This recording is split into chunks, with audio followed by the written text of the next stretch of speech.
Um, okay, so hi everybody that's here, welcome.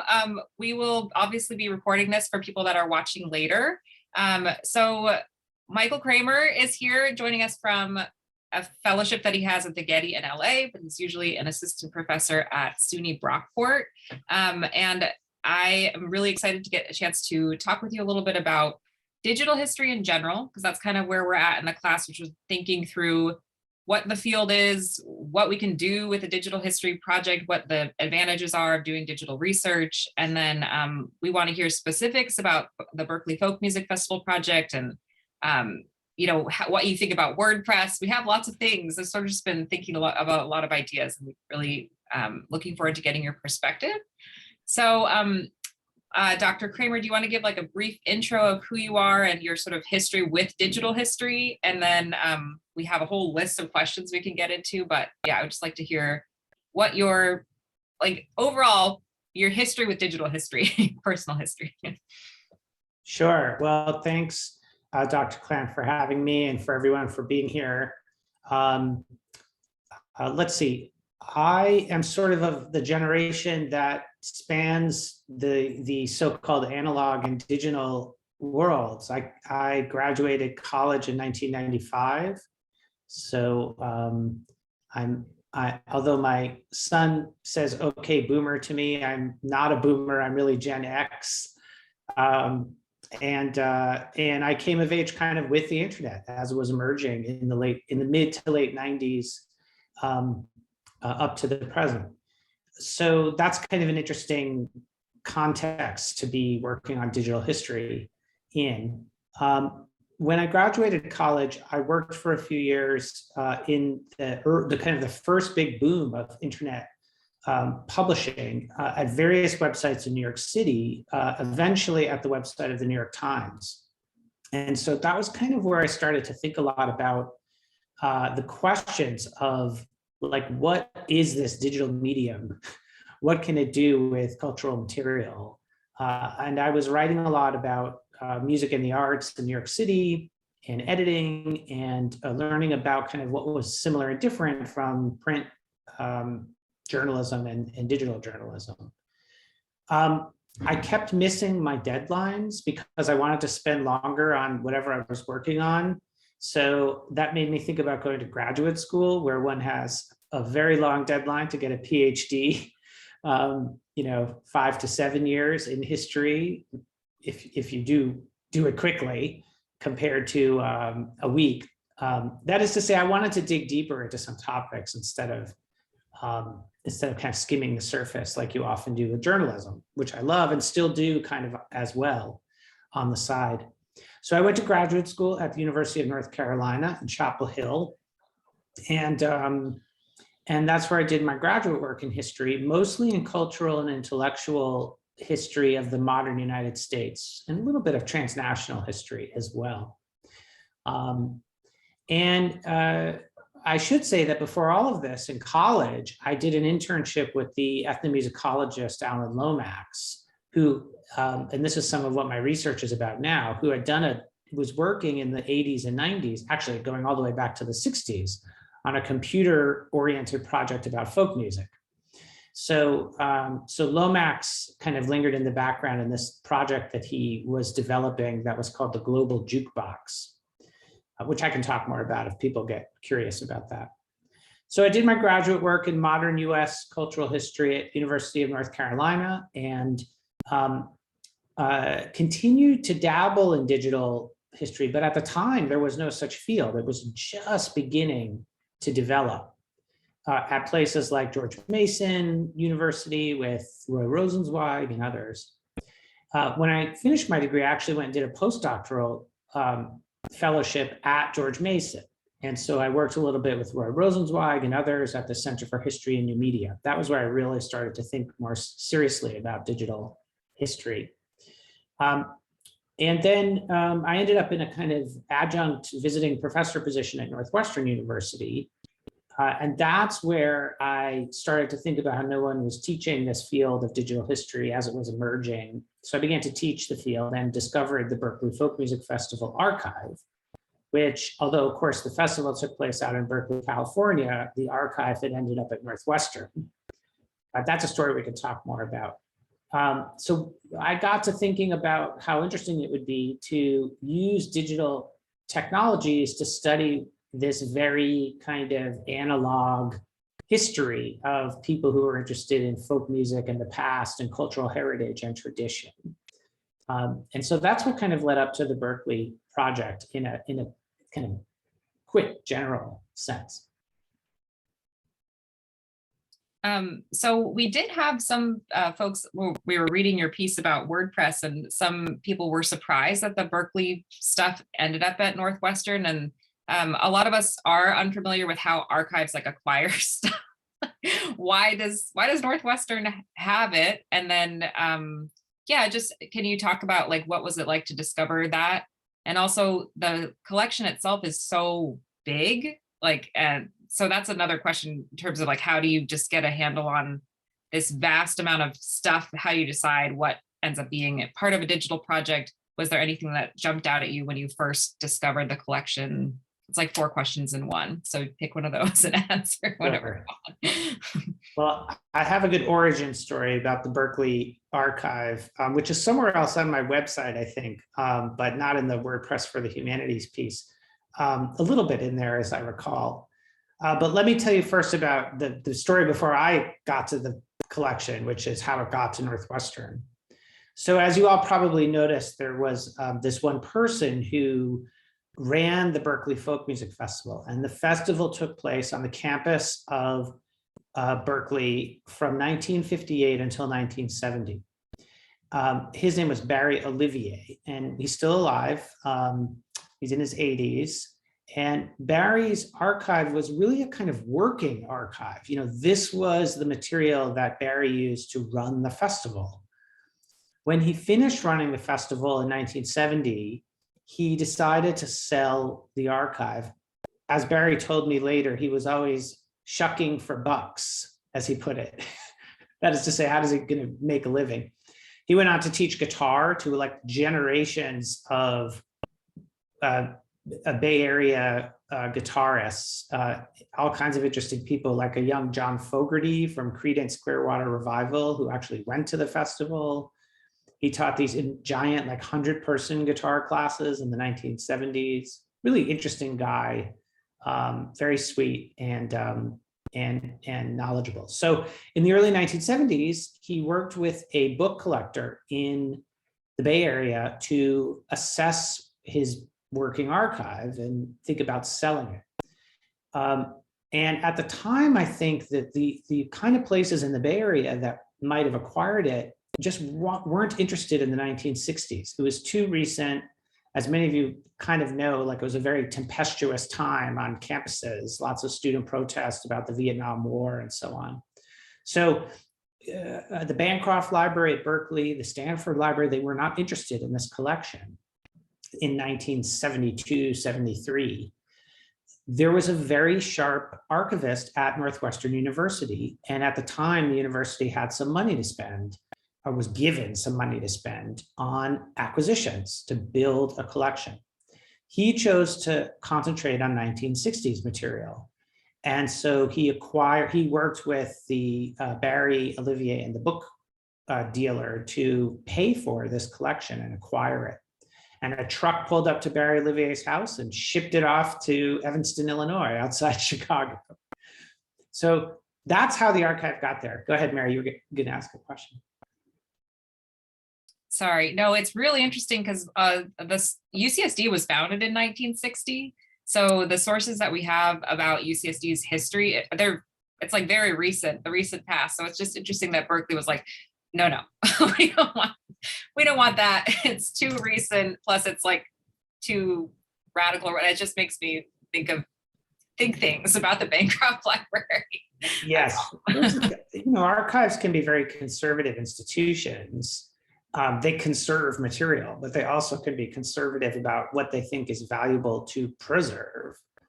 And remember that folk music at the time was, wasn't seen as like serious history. It was seen as stuff people did for fun.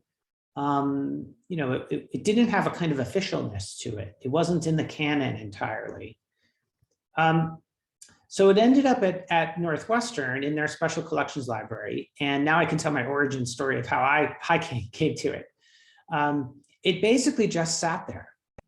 So I had gone into the special collections room. Now picture a big, you know, a room with big oak tables and, you know, kind of like stained glass windows, like, you know, that kind of a reading room at Northwestern.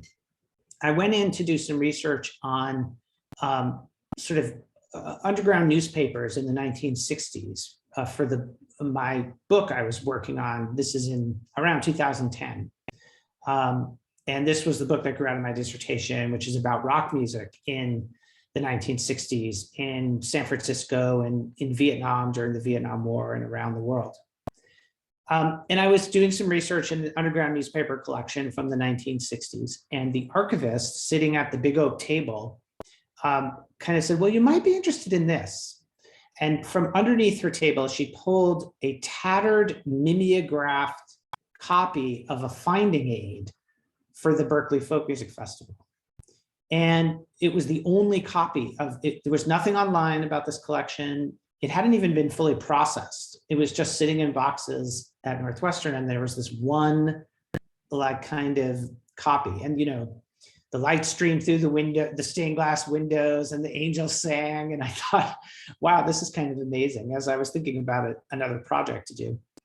And as I looked through this tattered mimeographed finding aid, it was just this amazing untapped collection of materials about the history of the 1960s and 1950s folk revival, but not in the places where most scholars had studied it, not on the East Coast, not at the Newport Folk Festival in Rhode Island, not in Greenwich Village in New York City, but out on the West Coast in Berkeley. So I just got really interested in what this collection was all about. At the time, I had started teaching a digital history class just like this one. And I started to think about ways in which I and students could work with this material digitally. Partly I did that because the collection, well, I guess it was sort of a sensory experience that led to my idea, which of using it as a digital project, which is that I'm sitting there in the reading room at Northwestern, and it's just really quiet and like sort of silent. And I'm thumbing through boxes and boxes of material, which are about festivity, music, sound, noise, community, people gathering and excited about this event, crowds, you know, getting together to listen to music, to go to workshops, to meet these, you know, amazing musicians, to have pick-in sessions. So the contrast between the like silent archive at Northwestern and the residue of the lived experience of the Berkeley Festival got me to thinking about how, really a question, could digital technologies activate the sensorial festive experience that was kind of trapped away in these materials for audiences, for scholars, for participants, for students, for anyone who is interested in learning more about this event and its significance. So that's kind of where the idea of taking a collection that was photographs, papers, business records, just a tiny little bit of audio. What could we do with it if we made it digital? What are the qualities of the digital? Or as the designers say, to use a slightly jargonistic word, what are the affordances of the digital that, that allow us to go back and think about and experience and engage with the past in new ways? So that was kind of how I got to, and what happened after I, you know, came across this amazing collection. It's so interesting that there's not that many audio recordings in the collection of a big, you know, music festival, but that the sensory experience of silence like made you think about how you could create something that was more engaging. Do you think that doing digital history work with students and doing digital, like putting together this site or this resource has changed the way you think about archival research in general or about history research? Yeah. I should say, I mean, the main reason why there isn't a lot of audio of the Berkeley Festival is that for Barry Olivier, it felt like audio tape was too expensive. You know, he just couldn't afford it. It was a very funny arrangement business-wise that he had with the University of California, where it was sort of, the festival was sponsored by the university's concert program and its student association, but really it was sort of, they handed over a chunk of money to Barry Olivier to put the event on.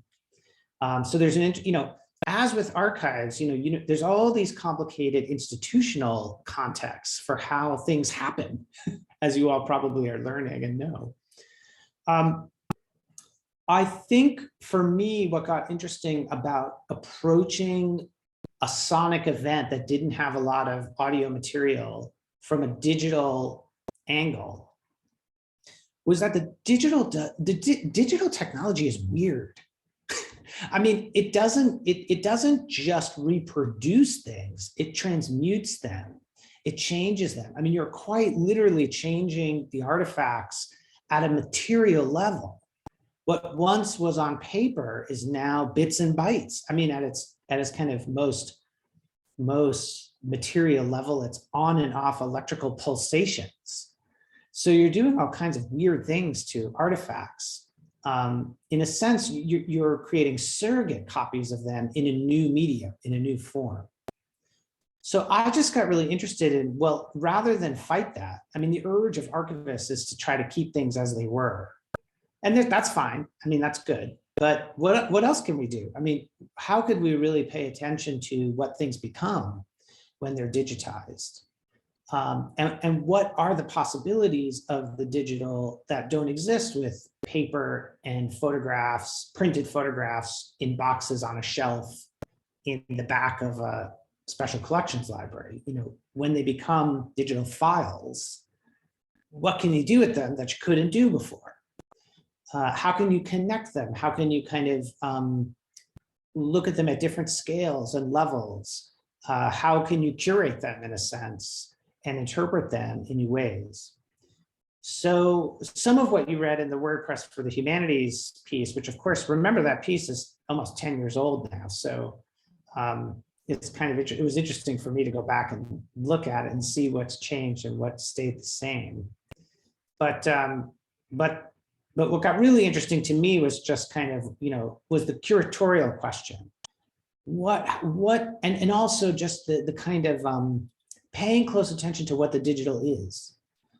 Every time you use a JPEG image, you're kind of invoking the entire history of image compression, right? I mean, so in other words, there's a lot of I'm not a computer programmer, but I'm interested in the technical aspects because I think they might have bearing on the curatorial and historical and interpretive dimensions of what we can do with digital history. So, so that kind of got really interesting to me about, what could you do? And probably the strangest research I've done is this idea of what can you do with the images? So one of the things Barry Olivier did was he didn't use audio recordings of the festival, but he created a staff of photographers every year. So there's probably over 10,000 photographs in there of the Berkeley Festival. And I got to thinking, well, what is an image when it gets digitized? I mean, and what could you do with it if you think of it as computational data? What we see on the screen when we look at an image is not what it really is. So what about that level of what it really is? Could we, for example, I mean, this is very strange. This is the weirdest part of any of the research I've ever done. But what about taking the image data and turning it into sound?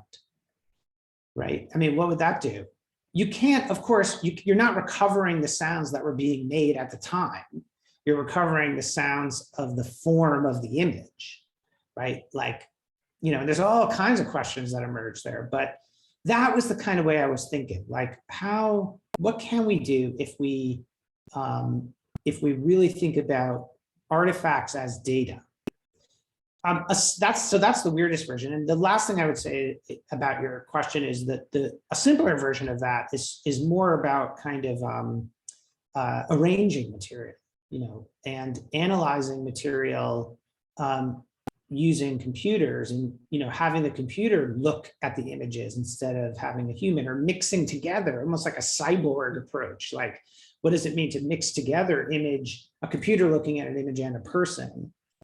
But mostly this is about arrangement and design and kind of constellations of artifacts. So what happens if here's a really simple example.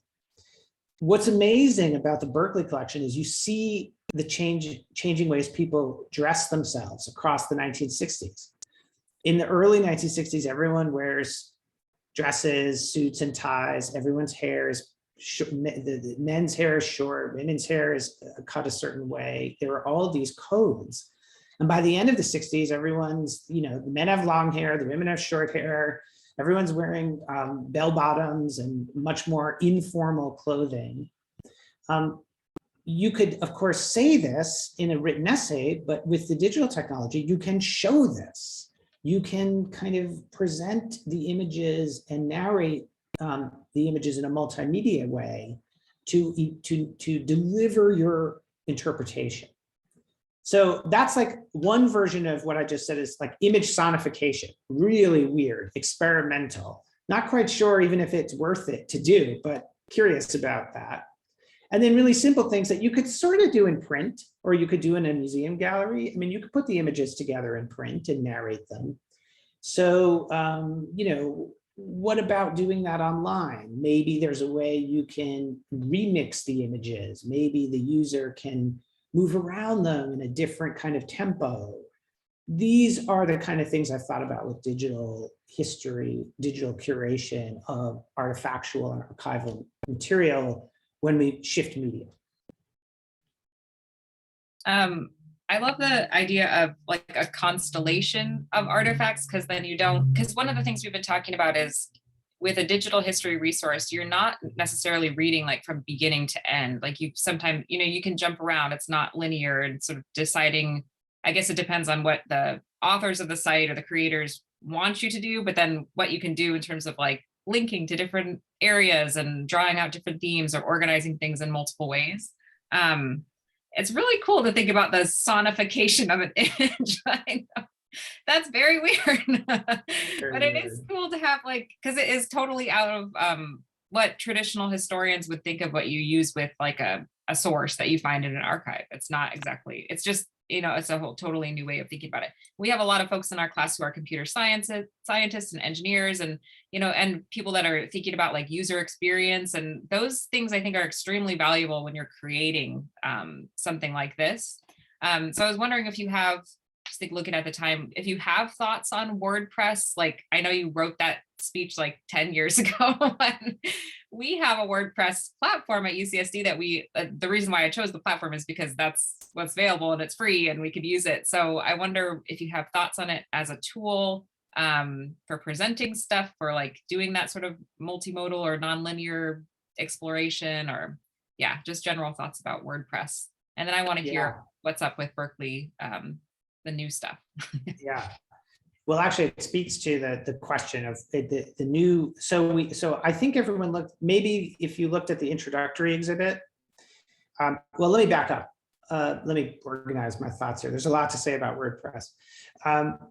Okay, let me start here, and then I'll move towards where I was going just a moment ago. I think WordPress is a really great way. For non-CS students, and maybe even some CS students too, bringing the expertise you've developed in thinking about how to program computers. But WordPress is a really great way to kind of get into the guts of how digital publishing online works without having to create everything from scratch. Because for a couple of reasons. It's got a very, it's something now like 30% of the web runs on WordPress. So I thought, this class, when I taught my class and students had to learn how to use WordPress, I feel like it's also just a really practical kind of thing to put on your resume. when you go out into the work world. So we were, getting into the folk revival and studying cultural history and studying, like a lot of you I noticed, said, well, I don't know from the sixth, like who is this thing? Students in my class were learning that. We had to study that. But also they were learning how to use, they were just learning kind of the basics of web design using a platform that is kind of, I think, a little bit in between being super restrictive and anything goes. So what I like about WordPress is it's kind of in the middle. You can use a pretty quick learning curve, but if you want to dig into like, how does WordPress actually work? How does it use SQL databases to store material and then assemble the material together on a web page? How do ideas of categories and tags work as metadata that you can then manipulate? Like, in other words, kind of how the logic of WordPress is the logic essentially of most web publishing and web design. On the other hand, it's a little restricted. So students who struggle with technology a little bit could get the hang of it pretty easily. So we used to do an assignment in my class before they kind of locked down WordPress a little more, where we would actually break our WordPress website. I would have the students go into the PHP code and just mess with it and see what happened. So this idea of breaking things to learn about how they work. We go back and look at like, okay, where in the code is the thing on the page? So just I described it as little glimpses below the hood. I think in your class you were talking about this concept of digital natives. And I think that term is really problematic. I mean, obviously it's problematic in the obvious sense of like the invocation of indigeneity and nativeness, but it's also problematic because I would say that many, many young people in the world today, they know how to use the web as consumers, but far fewer people know how to understand computer technology as producers. And so what kind of digital native are we talking about? Is it the digital native who knows how to buy something or how to use TikTok? I mean, that's very restricted in terms of what how people really understand, like what the literacy is about how digital technologies work, what they're doing, why they're doing it. Are they doing it to make money? Are they doing it, to create community? How are they blending ideas about these two or not, and so on. So WordPress in all these ways, I think, became really productive as a teaching tool because it's a way to get into it's a way to peek below the hood without having to assemble an engine from scratch. So now to the Berkeley project. I got interested in the Berkeley project because I'm using WordPress for the Berkeley project because first of all, that was what Northwestern University Library wanted me to use to create this introductory exhibit. But also I thought that, WordPress has a very robust user community. It's, I think, pretty stable in that sense, that technology isn't going to go away. And it's exportable, and you could take the material and rework it in a new system if you wanted to. So I felt like it kind of balanced usability with sustainability. I know a lot of people don't, PHP is problematic for a lot of coders. I think it's been seen to have a lot of security issues and so on. Maybe eventually something better will emerge, but it felt like a really practical way to design a website. Now, the introductory exhibit is done in a really restricted template. It uses a plugin tool called Divi Builder or Div Builder, I think, which is increasingly not being used. So it's already antiquated. And the interesting thing about the introductory exhibit that you looked at is that I had, in a way, the question there became, what creative things could one do from constraints, right? Like there were only so many things that this template could do. So how was I going to use the template to try to do something interesting? And so the new work I'm doing I have a very kind of small NEH National Endowment for the Humanities grant to develop a new round of kind of curation of the Berkeley collection. So I cannot, do you want me to show you some screen? I'll just show you a quick screenshot of what we're working on, because you looked at the other site. So, okay, let me see if I can do this. Hold on. Okay, got to share my screen. And see if this works. Can you see that? I see a white box.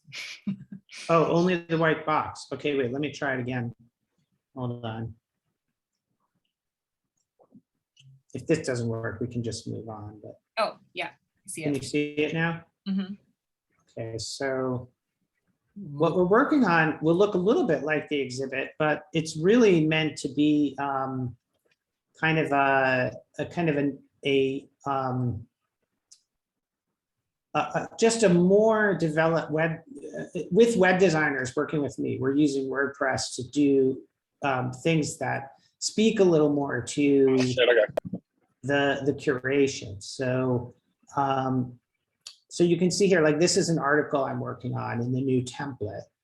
And it's just got a little more dynamism between, you know, font style, layout design, text and image.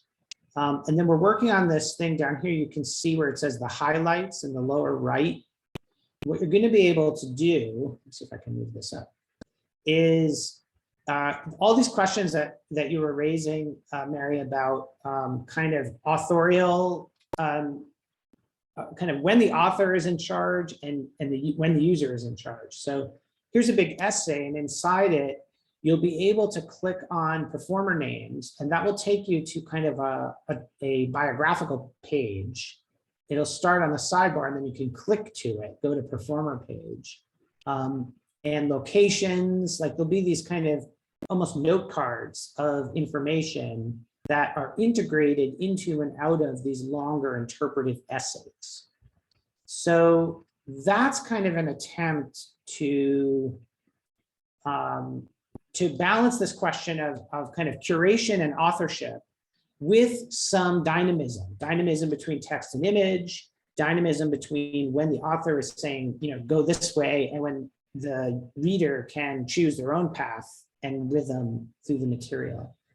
And that's taken a lot of work to figure out like how to do that, because the thing we had to figure out was kind of the difference between informational material, something like more encyclopedia material, and interpretive material, and how to separate those out and then put those back together, or allow the user to navigate among them, those different kinds of material in an effective way.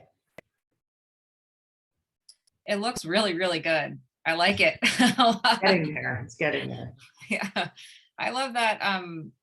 Just the logo and the fonts and stuff that you've chosen. It's really cool. That's the web. See, this is where collaborative work is really important, which is something we haven't talked about. You know, this project is my project, but it's always involved deep collaborations with archivists, librarians, programmers, web designers, students, participants in the festival who I've worked with. So that's something new for historians. I mean, historians have tended to work solo, and these are really kind of ensemble projects. Yeah. Yeah, one thing that I know a lot of students, or folks in this class, when we were annotating your thing, were really excited about how you were very transparent about how the class itself was sort of like a way that you were linking it to your research. It was like teaching was also facilitating this research because you're inviting students in as collaborators to figure out different angles and stuff. And that's really cool. Like that's kind of what I'm trying to do with this, because I'm not an expert in coding or anything like technical at all. But I just like asking these big questions. But I find when the set of resources that we're going to be working with is a set of student newspapers. So there is possibility for us to like get people who wrote articles for these newspapers and invite them in and do stuff like later on when we have like a more established thing to invite their perspective and stuff. How is it working with people who were at the festival or who were the artists? Do you find that they're really excited about this, or are they like, why are you talking about this? Or is there any? They've been great for the most part. You know, there is the issue of copyright in some respects. Actually, it's a very ambiguous situation with the Berkeley collection. So I was worried that, for example, some of the photographers would be angry that we were publishing their photographs. Technically, Barry Olivier, well, no, they didn't clearly establish who had copyright. So we kind of decided to take a chance on publishing them with the idea that we would take anything down if someone didn't want it online. You know, and that can often be a big issue with these, projects on more recent history where copyright is still in place legally. However, photographers came out of the woodwork and emailed me, and one of them said, "Are you kidding? I don't have the negatives." See, because all the negatives were in Barry Olivier's archive, so they're at Northwestern. So this photographer suddenly had access to all these photographs that he had taken 50 odd years ago, 60 odd years ago, and you know, he can go use those and take them, and he could sell them if he wants to sell them. I mean, that would be fine. So, so there's that part of it. Most of the participants have been really helpful. This festival had a real kind of communal spirit to it. And Barry Olivier, who ran it, again, like, he didn't make a lot of money from it, as I suggested before. He wasn't in it for that. He was in it for fostering a kind of festive gathering that was sort of friendly and joyful, and wasn't about superstars and audiences, but was more about people coming together. And so I sense that those who've contacted me or who I've contacted work in that spirit still. So they helped me identify people in photographs. They told me other little stories they remembered, which I'm working on a kind of an oral history repository of their material, of their memories and things like that. So, so by and large, people have been very, very supportive. Like any social world, it turns out everyone hates each other and is resentful of each other. So, except most people seem to like Barry Olivier, but I've discovered, you know, who I shouldn't talk to about whom with.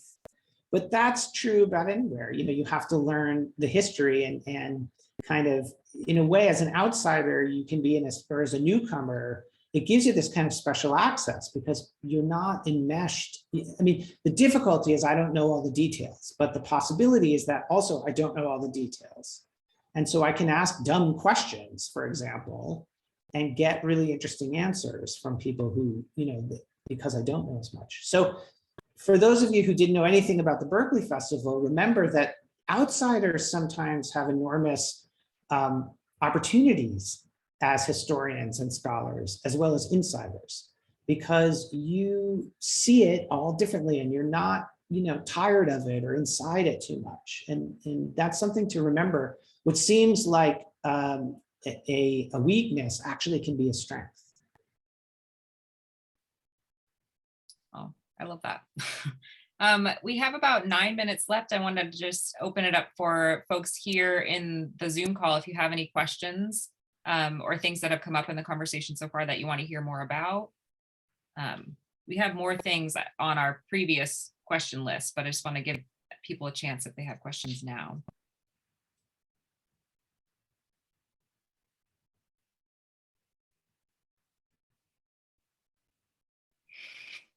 Like, how long? It's hard to be the first one. Yeah. Did anyone go off and listen to any folk music?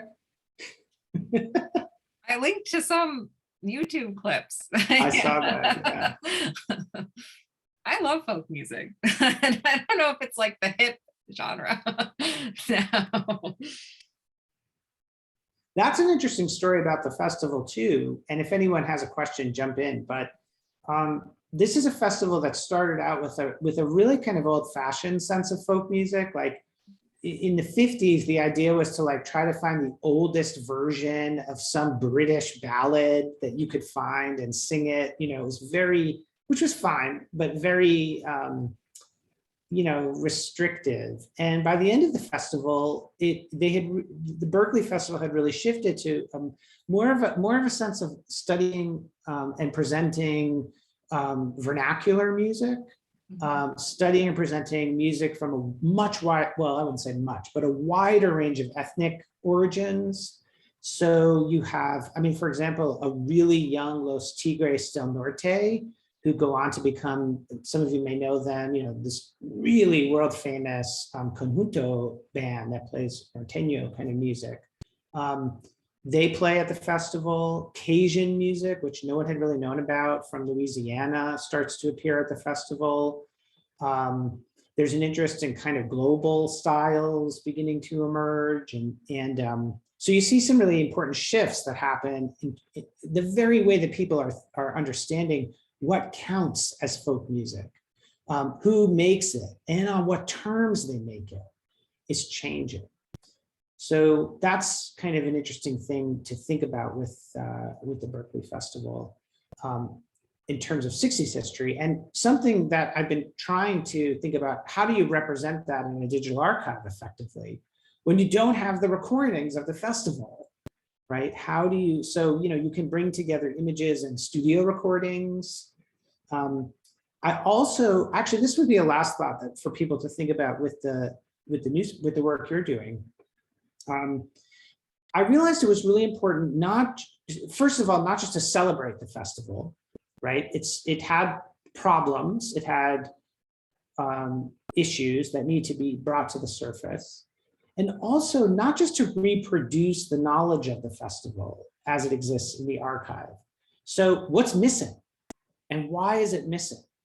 How are different performers being presented in both kind of egalitarian ways, in democratic ways, in positive ways, but also how are people being misrepresented, romanticized too much? When was the festival kind of really dealing with issues, for example, of race during the civil rights era? And how were they dealing with them? And when were they, you know, from our vantage point, and even back then, falling short in how they were dealing with them? Gender is a huge issue in the folk revival. Class, you know, this is sort of a moment when working class culture and people are coming to a university campus, which is really a site of middle class American and even elite American power. So what does it mean for someone like Mance Lipscomb, you know, a sharecropper, an African-American sharecropper, whose parents were born into slavery, who lived in rural Texas in a sharecropping system of exploitation, race-based exploitation? What does it mean for Mance Lipscomb in 1961 to suddenly be sitting in a chair at the center of the Hearst Greek Amphitheater on the Cal campus and being given a kind of a place of honor, but also being presented as almost like a specimen, you know, from the margins of American society? Both were happening at Berkeley. You know, there was a kind of exoticization of someone like Mance Lipscomb, but then he came back to the festival a number of years, and in that time, he played with other musicians. He talked about how proud people were at home of him going to do this, and he said, "No one will believe that I'm actually doing this." You know, he was traveling across boundaries of race and class and region in the United States. And the people at Berkeley really, I think, thought of Mance Lipscomb as having as much wisdom and knowledge as the most prestigious faculty at the campus. They really embraced his what he had to say as valuable. So those kind of dynamics of you know, that we're thinking a lot about in contemporary society. Questions of democracy, questions of equality, questions of justice, equity, diversity, all these terms and issues that are quite fraught these days. You know, we can look to this archive to try to think about them and understand them in the past. How did other people grapple with these issues? Where did they fall short? Where did they succeed?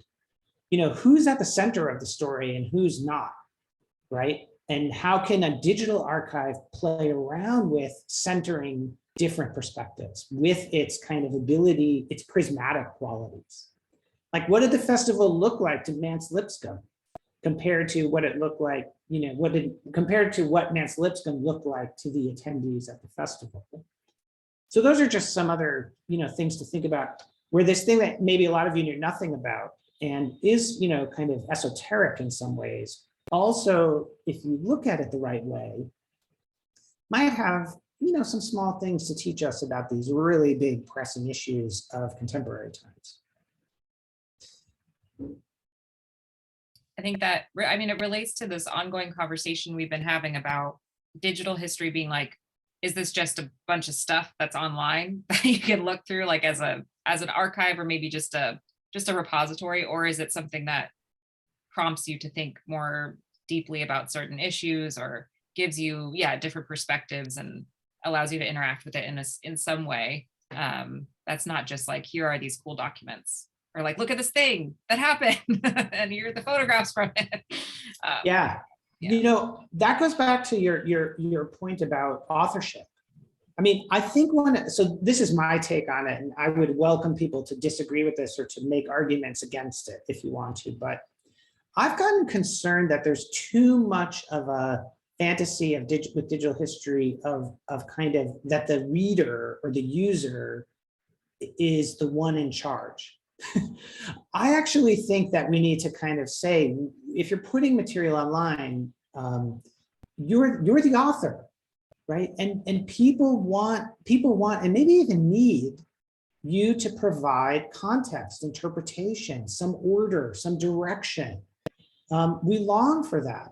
That's like, books are really amazing technology, right? Because books like put things in order. You have to put them in order.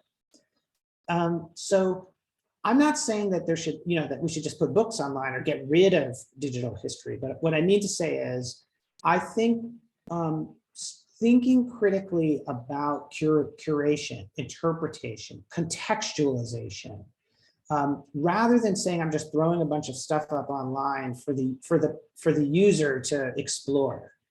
I don't know. Yeah, but isn't it our job to also, sort of tell people like what to make of the stuff? Otherwise, that's an important part. Now, we're not the only ones to do that. Everyone, that's a debate, a conversation. That's what history is all about, right? Is this kind of ongoing conversation about the stuff of the past and the people of the past and the issues of the past. But I think you should feel empowered to be an author in the digital medium. People want that, they need that. There's too much out there for them to go through just a bunch of photos. They need you to kind of tell them, your version based on the evidence that you see of what to make of that stuff.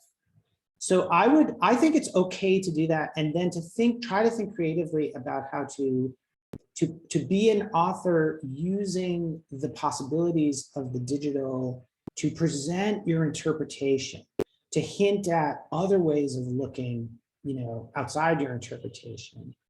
That's, I think, where it needs to go. I would encourage you to think that way as you work on your projects, because I think the idea of just throwing stuff up online just doesn't get history there in the way that, that's our job. That's the work that we need to do as historians. So that's my somewhat polemical speech about that. No, that's really helpful. I'm just reading through, we're sort of doing our in-process sort of project journals, just looking at all these different sites and taking notes and stuff. And one thing that's coming up is a general sense of, is this easy to navigate? Do I know why I'm going to this place and this place and this place? And is it transparent? Like the methodology, is it transparent? And the perspective of authors. And I think those are really valuable questions. So we are out of time. We're going to 12:50. So I want to give everyone a chance to leave if they need to leave. But thank you so much for coming and for talking. All of this is so helpful, just really helpful to think through all of these big questions. And it's great to see that Berkeley's going other places too. So, well, good luck with all your projects, and I'm keen to see what you all come up with. Yes, yeah, we'll keep you posted. Well, right now it's just nebulous ideas. That's it. There's all right. Nothing formed, so we'll see where it starts. Yeah. Thank you so much for coming. You're welcome. Yeah. Do you have a sec? Oh, here, let me stop the recording. Yeah, I have a few minutes if you want to, sure.